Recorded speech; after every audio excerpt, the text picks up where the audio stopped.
Dice, este es mi hijo, a él oíd. Y vamos a mirar 7 cosas, 7 puntos, 7 aspectos de la importancia de la oración en el monte de la transfiguración. Gloria a Dios.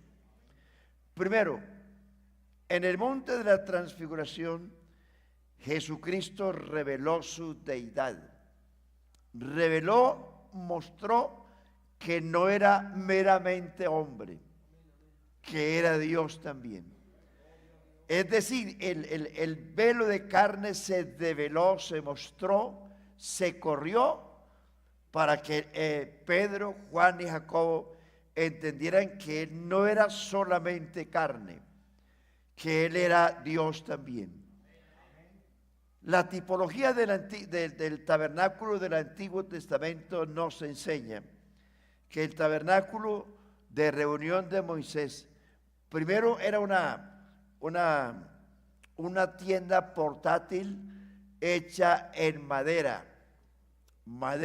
de acacia, pero esa madera está tipificando la humanidad de Jesús, pero esa madera estaba forrada en oro, todo estaba enchapado en oro. Ese oro indica que externamente la madera externamente mostraba debilidad, pero internamente mostraba fortaleza. La madera muestra debilidad, pero el oro muestra fortaleza. Jesús de Nazaret es tanto hombre como Dios, es tanto Dios como hombre. Y en el Jordán la gente vio la debilidad de Jesús como hombre. En el monte de la transfiguración vieron la fortaleza de Dios, de Jesús como Dios. Allí se reveló su divinidad, hermanos, y se reveló que Jesucristo era el cumplimiento de la ley y los profetas, que todo lo que la ley dijo y los profetas del Antiguo Testamento dijeron se cumplía en Jesucristo. Toda la tipología de la ley y de los profetas tenía cumplimiento en Jesús. Moisés representa la ley, Elías representa los profetas. Por eso ahí estaba el cumplimiento de las dos cosas. Jesús anuncia su muerte, su resurrección. En esos 3 aspectos anuncia su muerte, su resurrección y su segunda venida. Mire 3 cosas. Anuncia primero que Él es Dios. Luego anuncia su muerte, su resurrección y su segunda venida. Gloria a Dios. ¿Me están escuchando, hermanos?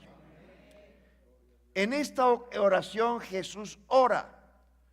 Recuerden las palabras que hemos dicho aquí mucho. Jesús, según Filipenses dice, estando en la condición de hombre. Es importante eso. Jesús oró en condición de hombre. Hebreos capítulo 5, verso 7, Cristo en los días de su carne. Hago énfasis en esto porque si Jesús estuvo en los días de su carne, quiere decir que hubo una época que no estuvo en los días de su carne. Hubo una época en que no se llamó hijo. Vuelvo, insisto, la palabra hijo eterno no es correcta, porque hijo tiene un principio en la humanidad de Jesús. Por eso dice Cristo en los días de su carne, quiere decir que hubo un tiempo que no estaba en la carne y por eso no es eterno. Y después de que la resurrección es el tiempo en que ya no está en la carne. El apóstol Pablo dice, si a Cristo conocimos en la carne, ya no le conocemos así. Porque Juan no lo vio en la carne, Juan lo vio glorificado. El capítulo 1 de Apocalipsis, vemos la majestuosidad de Jesús ya no en el cuerpo de María, sino glorificado. Esteban lo vio glorificado, Saulo lo vio glorificado y Juan lo vio glorificado. La iglesia un día lo verá glorificado también. Israel, cuando Jesús venga en su segunda venida, no lo va a ver glorificado, lo va a ver con las señales de los clavos y de las heridas en su costado. Ellos preguntarán al final, ¿qué heridas son esas que tienes en tu cuerpo? Él, Jesús, cuando venga a mostrarse a Israel, Él les dirá, con estas fui herida en casa de mis amigos. Por eso dice Apocalipsis 1:8, he aquí que viene con las nubes y todo ojo le verá. Y los que le traspasaron, o sea Israel, y todos los linajes de la tierra harán lamentación por él. La primera razón por la cual Jesús se lleva a 3 apóstoles, las oraciones de Jesús todas son importantes, pero la mayoría de las veces que ora Jesús es porque hay una razón fundamental para eso. Por eso, iglesia, aunque suene repetitivo orar, las 2 armas más poderosas del cristiano es la oración y la palabra de Dios. Suena repetitivo, pero es verdad. Jesucristo venció la primera tentación que el diablo le tentó con la palabra y la oración.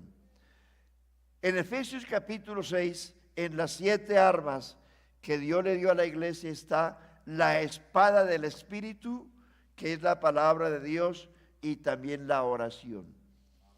Y decía en estos días, no espere que le llegue la tentación. Aprópiese primero, fortalézcase antes de que le llegue. Gloria a Dios. Primera razón por la cual Jesús oró en el monte de la transfiguración. Encarar la tensión de la cruz.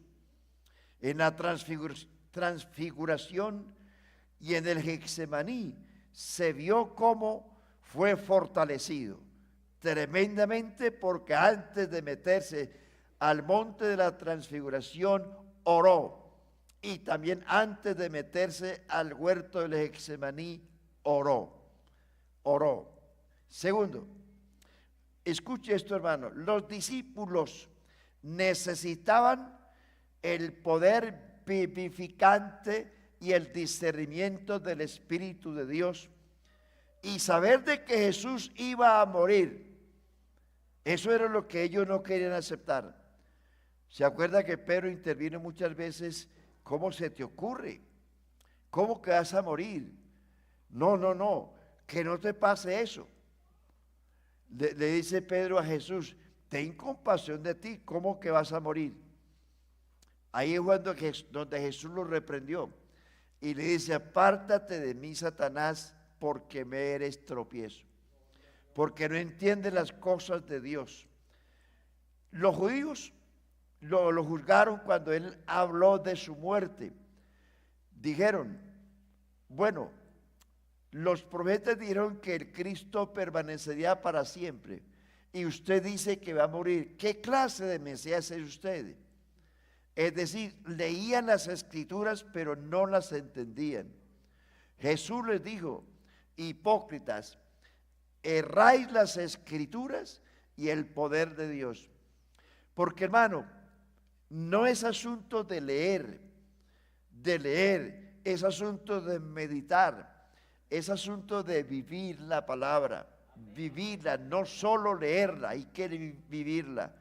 Dice el salmista, en mi corazón, ¿para qué?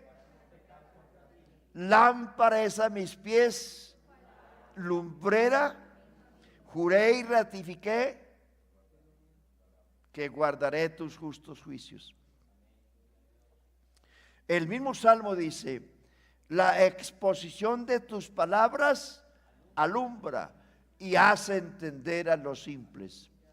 El Salmo 27 dice, una cosa he demandado, a Jehová. Esta buscaré. ¿Cuál? Que esté yo en la casa de Jehová. ¿Cuándo? Gracias por estar todos los días aquí, martes, jueves, martes, miércoles, jueves, viernes. Ayer fue una excepción. Todos los días de mi vida. ¿Para qué? Para contemplar la hermosura de Jehová. ¿Para qué más? Para inquirir en su templo. La palabra inquirir quiere decir indagar, investigar. No venga el culto solo por venir. Venga el culto con la intención de aprender algo. Si usted viene con esa intención, alguna cosita aprende nueva. ¿Seguro? ¿Están aprendiendo cosas nuevas, sí o no? Gloria a Dios. No es leer y leer como el periódico. Es leer, meditar, vivir. Apocalipsis 1:3 dice: bienaventurados los que leen, los que oyen y los que guardan. Leen, oyen y guardan. Oyen en el culto, leen en la casa y guardan la palabra de Dios todos los días.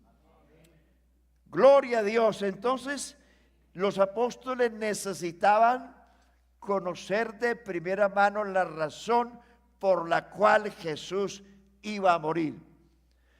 Fíjese usted que estos profetas, Moisés y Elías, en representación de la ley, y los profetas, dice la Biblia que hablaban de la muerte de Jesús. Y ellos, Pedro, Juan y Jacobo, oían, porque hasta ese entonces ellos tenían el concepto, ¿cómo así que va a morir? Tampoco entendían. Claro, no es fácil entender la tipología del Antiguo Testamento. ¿Cómo es que el Mesías va a morir? Tercero, los discípulos necesitan ser fortalecidos para encarar lo que les esperaba. Por eso hay que buscar primero la gloria de Jesús, porque usted no sabe lo que le viene. Por eso Jesús se lo llevó y dice: vamos muchachos al monte, porque ustedes tienen que ver y oír lo que va a ocurrir, y también tienen que saber que no solamente el Mesías va a morir, sino que después de esa muerte y resurrección vendrán cosas mejores. Por eso dice 1 Pedro 1:10, los profetas que indagaron diligentemente acerca de qué persona y qué tiempo indicaba el Espíritu de Cristo que estaba en ellos. Escuche esto: los cuales ellos, los profetas, anunciaban los padecimientos de Cristo, los padecimientos y también las glorias que vendrían tras los padecimientos. A eso se les dijo: tranquilo, que no es para ustedes, no se preocupen, es para otra gente distinta a ustedes. Y dice que cosas en las cuales anhelan mirar los ángeles. Entonces, ayer en el monte de la transfiguración, los apóstoles tenían que entender primero la necesidad por la cual Jesús tenía que morir, pero también la importancia que lo que ocurriría después de la resurrección. Primero, conocer los padecimientos y la razón de los padecimientos, y segundo, las glorias que vendrían después, porque es espinoso, de cierta forma bochornoso, pensar en ese entonces que Jesús tenía que morir. Pero por eso el Señor les enseñó las dos cosas: tengo que morir para cumplir un propósito, pero no se preocupen que al tercer día resucitaré. Ellos allí en el monte fue donde Jesús les mostró a través de los testigos como Elías y Moisés a los apóstoles. Necesitan ser fortalecidos porque les esperaban momentos muy difíciles. Por eso Jesús les permitió mirar la gloria de Jesús Primero, porque tenían que enfrentar cosas serias. No sé qué nos va a tocar enfrentar en el futuro, no sé. Usted tampoco lo sabe. Por eso, busquemos, subamos siempre al monte de la transfiguración a buscar la presencia de Dios, porque allá está la gloria de Dios que necesitamos para ser fortalecidos todos los días, porque ignoramos que vaya a ocurrir mañana. Gloria a Dios. Se les permitió ver la gloria de Dios. Cuarto, los discípulos necesitaban saber que Jesús era más grande que un dador de la ley. No solamente era el dador de la ley, sino el cumplimiento de la ley. Que Jesús tenía el poder de dar la ley, pero también tenía el poder de cambiar la ley. Eso es lo que hizo Jesús en el monte de los olivos. Oísteis que fue dicho esto, aquello y lo otro, pero yo os digo, el único poder en el país que tiene la facultad de cambiar las leyes es el Congreso. Ellos pueden cambiar la ley y la Constitución si quieren. Ni siquiera el presidente puede cambiar las leyes del Congreso. Ese es el problema que tenemos con el presidente hoy, que no quiere admitir que el Congreso es el legislador y que es el poder que legisla y que solo ellos tienen la facultad de cambiarlas. ¿Quién tiene el poder de cambiar las leyes? El que legisla las leyes. ¿Quién tiene el poder de cambiar la ley? El que dio la ley en el monte. El que dio la ley en el monte Sinaí fue Jesús. Y aquí el mismo Jesús está cambiando las leyes que dio en el monte Sinaí, porque Él es soberano y Él es el que manda siempre. Gloria a Dios. Necesitaban saber los apóstoles que Jesús era mucho más grande que Moisés y Elías. Él era quien iba a inaugurar el Nuevo Testamento o el nuevo pacto entre Dios y los hombres. Quinto, los discípulos necesitaban tener una visión de la gloria del mundo espiritual y de la realidad de la vida después de la muerte. Oiga esto, la realidad de la vida después de la muerte. ¿Sabe que esta enseñanza nos alienta a nosotros también? Esto nos indica que hay vida después de la muerte. Que si Moisés y Elías, que habían desaparecido siglos antes, ahora estaban vivos. Se cumple lo que Jesús dijo. Dice, yo soy el Dios de Abraham, de Isaac y de Jacob. Yo no soy Dios de muertos, sino de vivos, pues para Él todos viven. Aquí nos indica que cuando usted muera, no muere. Muere el cuerpo, pero su alma y su espíritu siguen viviendo en la presencia de Dios. ¿Estamos de acuerdo, hermanos? ¿Le gustaría estar en la presencia de Dios?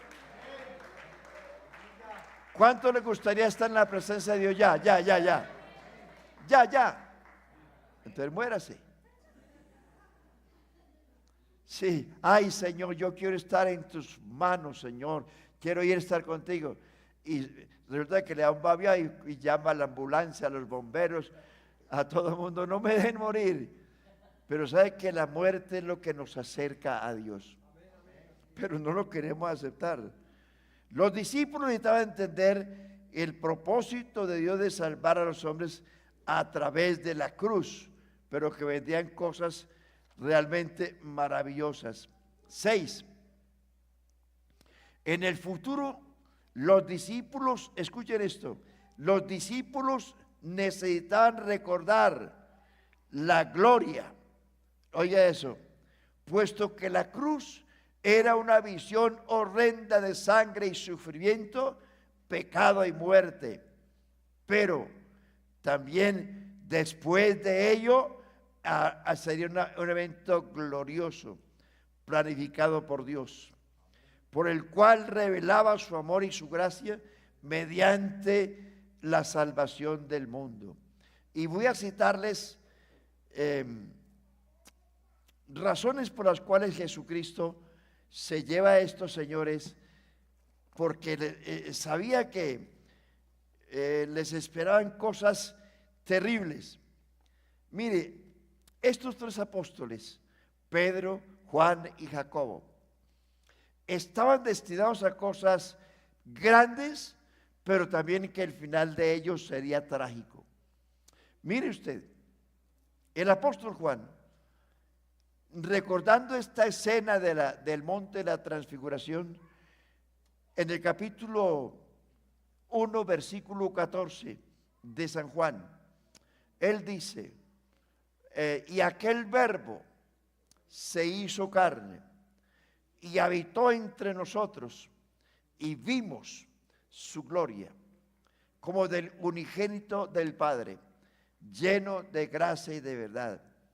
Cuando vio Juan su gloria en el monte de la transfiguración, y dice Juan, vimos su gloria. Cualquiera persona que haya visto esto tan glorioso no le teme a la muerte, porque sabe, estaban ahí Moisés y Elías, habían desaparecido siglos antes. Ver a Moisés vivo, sabiendo que Moisés murió, eso da una esperanza que sí hay resurrección de los muertos. Ver a Elías vivo, que fue traspuesto para no ver muerte, eso da una esperanza que muchos cristianos van a ser arrebatados sin morir. Esos dos personajes son ejemplo claro de lo que es la segunda venida de Cristo y el arrebatamiento de la iglesia. Indica que muchos cristianos van a morir y van a ir al polvo de la tierra, pero van a resucitar. Elías indica que muchos cristianos van a ser arrebatados sin morir, pero estarán en el mismo lugar. Eso indica dos cosas: que si usted está muerto, de la tumba Jesús lo resucitará. Y no solamente eso, usted morirá, su cuerpo, porque la carne la reclama la tierra. Su cuerpo y el mío es polvo, es tierra, y usted lo sabe. Cuando usted saca de la tumba los restos de alguien, ¿qué es lo que saca de allí? Eso no es más, esta carne que usted y yo tenemos se vuelve tierra. ¿Ha visto eso? ¿Lo ha visto? Se vuelve tierra porque tierra es. Y dice Salomón, el polvo vuelve al polvo como era, mas el espíritu va a Dios que lo dio, porque el polvo fue creado, el espíritu es increado, es decir, no ha sido creado. Por eso lo que es increado no muere, y el espíritu que usted tiene lo dio Dios y no muere, y no muere. Ahí tenemos a Moisés, Dios lo sepultó, pero allí estaba vivo. Ahí tenemos a Elías, fue llevado sin morir, pero allí estaba vivito. Indica eso. Entonces los apóstoles necesitaban saber y ver eso. Por ellos con gran ahínco predicaron acerca de la venida del Señor y del arrebatamiento de la iglesia. Repito, Juan dice, vimos. ¿Cuándo vio Juan su gloria? En el monte de la transfiguración. Y algo más le agrego en el capítulo, en la primera carta del apóstol Juan. El mismo apóstol Juan escribe lo siguiente. Capítulo 1, versículo 1, el 3 y el 4. Dice Juan, lo que era desde el principio, lo que hemos oído, bueno, ya las palabras claves, lo que hemos oído, amén, lo que hemos que... Oiga, Juan está declarando lo que vio, lo que oyó en el monte, lo que vio con sus ojos, lo que hemos contemplado, lo que palparon nuestras manos, tocante al verbo de vida. El verso 3, lo que hemos visto y oído, eso os anunciamos, para que también vosotros, habla la iglesia, tengáis comunión con nosotros. Y nuestra comunión verdaderamente es con el Padre y con Jesucristo. Estas cosas os escribimos para que vuestro gozo sea cumplido. Iglesia, hay una esperanza gloriosa. Él dice, yo lo vi, porque testigo es el que vio y oyó. Pero aquí Juan agrega, yo lo oí, yo lo vi y lo palpé. Por eso cuando usted trae un comentario de alguien en la iglesia, no diga alguien me dijo. Diga yo lo vi, yo lo oí, yo lo palpé, lo toqué. Pero que vengan y me digan, no, es que me contaron. Nada de eso. Son chismes, hermano. Cerciórese primero porque el ojo engaña. El ojo engaña, el oído engaña, el tacto engaña. No va a creer que no. Si usted cierra los ojos y ponga sus manitos en el piso y usted va a decir, esto es baldosa, otro va a decir, es mármol, otro va a decir otra cosa. Y abre los ojos y es ni lo uno ni lo otro, porque el tacto lo engaña. Igualmente, si usted ve bajar por una loma o escucha el ruido y escucha un ruido fuerte, como que dice, viene una tractomula bajando, ¿sí? Pero resulta que cuando la ve es una moto sin el exhausto, porque el oído lo engaña. Y máxime si tiene terillos en los ojos, hermano, si tiene cataratas, está llevado, hermano. Entonces, estas cosas son importantes, lo que estoy diciendo, hermano. Juan vio, Juan oyó, Juan tocó, palpó. Y por eso dice Juan, yo les escribo para que también vosotros, iglesia, tengáis comunión con nosotros. Y luego dice, para que vuestro gozo sea cumplido. Ahora, el otro personaje que estuvo allí también, dice lo siguiente, el apóstol Pedro. Segunda carta de Pedro, capítulo 1, verso 16. Dice Pedro, escuche esto, hermano. A ver, digan gloria a Dios, hermanos. ¿Ustedes tienen sueño? Yo también.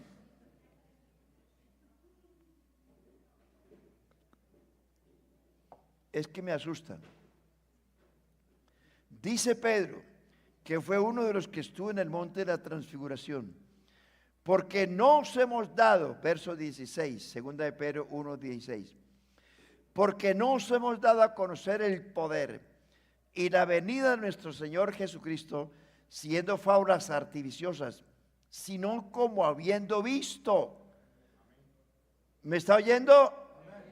¿Me está viendo? Como habiendo visto con nuestros propios ojos, ¿a quién? Su majestad. Pues cuando Él recibió de Dios Padre honra y gloria, le fue enviada desde la magnífica gloria una voz que decía, este es mi Hijo amado, en quien tengo complacencia. Y dice Pedro, y nosotros oímos esa voz enviada del cielo cuando estamos con Él, ¿en dónde? En el Monte Santo. Tenemos también, agrega Pedro, la palabra profética más segura, a la cual hacéis bien en estar atentos, iglesia, como una antorcha que alumbra en lugar oscuro hasta que el día esclarezca y el lucero de la mañana salga en vuestros corazones.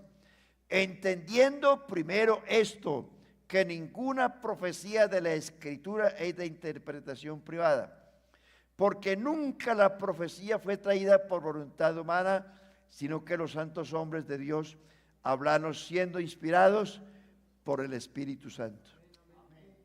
Gloria a Dios. Jacob, usted recuerda que el otro discípulo dice que Herodes lo mató a espada, capítulo 12 de los Hechos.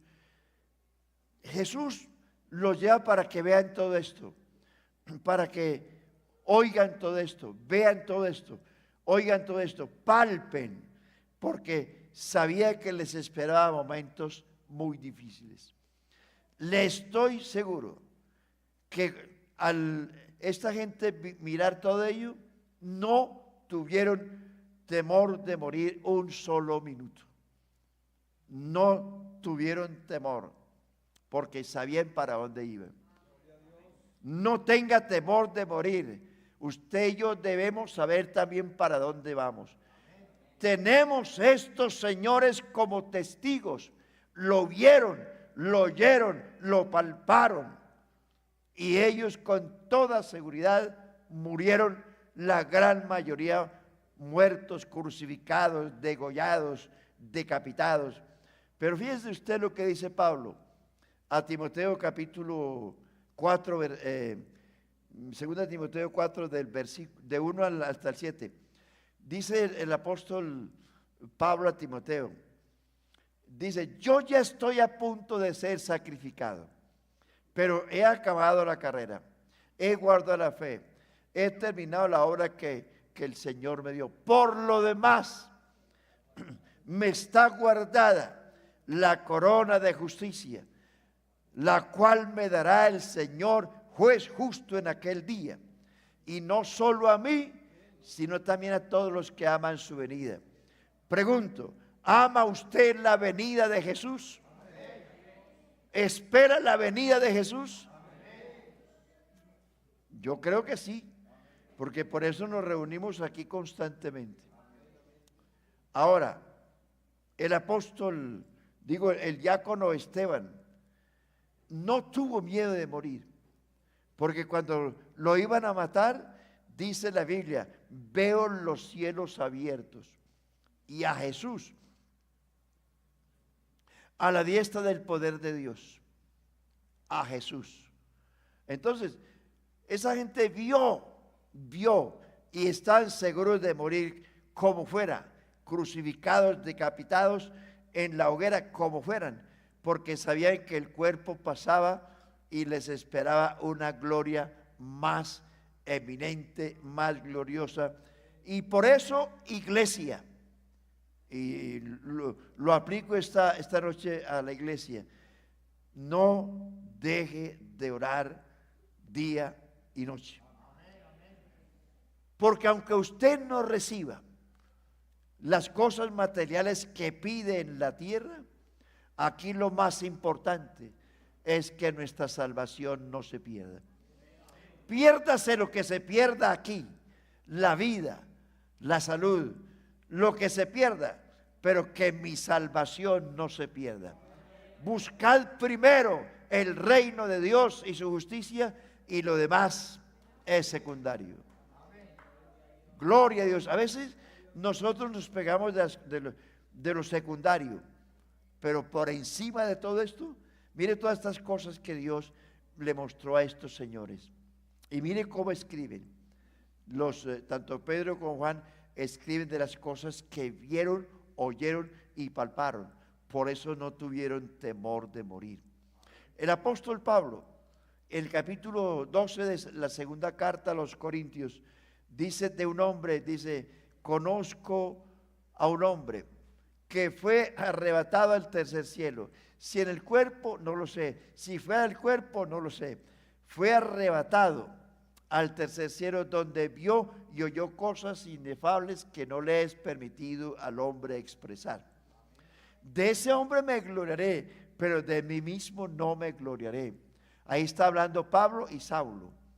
Entonces dice, pero para que la grandeza de las revelaciones no me afectaran de manera desmedida, me fui enviada un aguijón de parte del diablo. Razón por la cual he orado 3 veces para que Dios me quite ese aguijón, y Dios me ha dicho, bástate mi gracia, porque mi poder se perfecciona en la debilidad. Gloria a Dios. Entonces, Saulo sabía para dónde iba. ¿Por qué? Porque él estuvo allá. Dice él, en el cuerpo no lo sé. Si fuera el cuerpo, tampoco. Pero él fue quien fue arrebatado, donde vio y oyó cosas que el hombre no puede expresar. No porque no se puedan expresar, sino porque no hay lenguaje ni palabras para decirlo.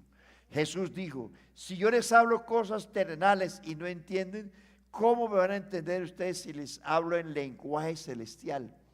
Y Pablo no podía utilizar un lenguaje celestial porque no le vamos a entender nunca, nunca. Pero que hay un futuro grande, glorioso. Gloria a Dios. Y por último, los discípulos necesitan mirar la gloria que experimentarían cuando todos los creyentes sean resucitados y transformados a la imagen del Señor. Al ver a Moisés y a Elías, los discípulos vieron a 2 creyentes del Antiguo Testamento. Vieron que estaban vivos y que vivían en un estado de gloria. Vieron también que Cristo tenía poder sobre la vida y la muerte, que tenía poder de resucitar a quien Él quería para que estuviese con Él. Esa es la esperanza que tiene la iglesia. ¿Sí lo anotaron? ¿Cómo se siente usted ahora? Bien, bien. La esperanza no avergüenza.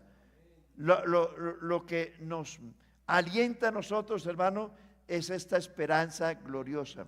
Espero que me hayan entendido en esta noche.